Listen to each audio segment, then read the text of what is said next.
कि physical quantity z depends on 4 observables a, b, c and d as z is equal to a square into B की power 2/3 upon root C into D की power 3। तो z की जो value है वो a, b, c और d के ऊपर में इस इक्वेशन के अकॉर्डिंगली डिपेंड कर रही है। The percentage of error in the measurement of a, b, c and d are, ठीक है। तो यहाँ पर a, b, c और d में जो परसेंटेज एरर है वो रेस्पेक्टिवली, यानी कि a में हमारी 2% है, b में 1.5% है, c में 4% है और d में 2.5% है। The percentage of error in z is, तो z में परसेंटेज एरर कितनी है वो हमें बताना है।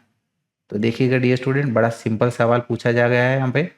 तो z की इक्वेशन क्या दे रखी है, z is equal to A square B की पावर 2/3 अपॉन में under root of c into D की पावर 3। तो अगर हमें यहाँ पर percentage fractional error in z बताना है तो क्या करेंगे, इस इक्वेशन को देखिएगा, a की पावर कितनी है 2 है, तो 2 times percentage fractional error a plus b की पावर कितनी है 2/3, तो ये हो जाएगा प्लस में 2/3 परसेंटेज फ्रैक्शनल एरर इन b प्लस c की पावर कितना है रूट में है यानी कि 1/2, तो ये आ जाएगा 1/2 root 1/2 delta c upon c, that is percentage fractional error in c plus D cube है, ठीक है। तो यानी कि आपका 3 times percentage fractional error in D हो जाएगा। परसेंटेज बताने के लिए मल्टीप्लाइड बाय 100 कर दीजिए।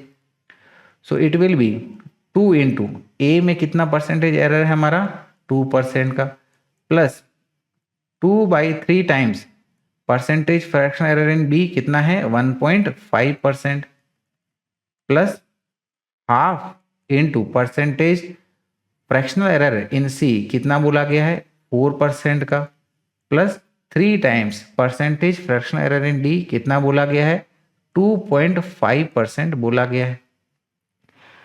तो देखिएगा यहाँ पर ये 1.53 को 2 टाइम्स कैंसिल आउट कर देगा, ये 2 से 2 चला जाएगा। सेम यहाँ पर भी 4 हमारा 2 से 2 टाइम्स चला जाएगा, तो ये बन जाएगा हमारा 2 इंटू 2 यानी कि 4%, प्लस ये आ गया 1% प्लस ये 2% प्लस 3 इंटू 2.5 यानी कि 7.5%। तो 4 प्लस 1 प्लस 2 प्लस 7.5 करेंगे तो ये आ जाएगा 14.5%। तो यानी कि सही आंसर है हमारा option C which is 14.5%, right.